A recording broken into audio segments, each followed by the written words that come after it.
3 manières de réintégrer un réflexe archaïque. Stimulation sensorielle de la zone que tu veux travailler, spécifiquement au réflexe archaïque que tu veux travailler. Donc, par exemple, ici, je vais stimuler l'intérieur et l'extérieur du pied sensoriellement avec un stylo par rapport au réflexe Babinski. Pour les gens qui ont des problématiques pieds, chevilles, genoux, hanches, dos. Ensuite, on a les mouvements contrôlés sous respiration.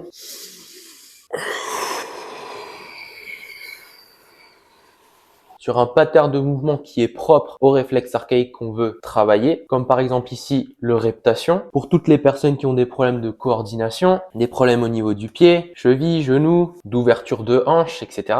Et ensuite, on a tout ce qui est travail de dissociation sur plusieurs articulations qui sont propres au réflexe qu'on veut travailler, liées également à la respiration.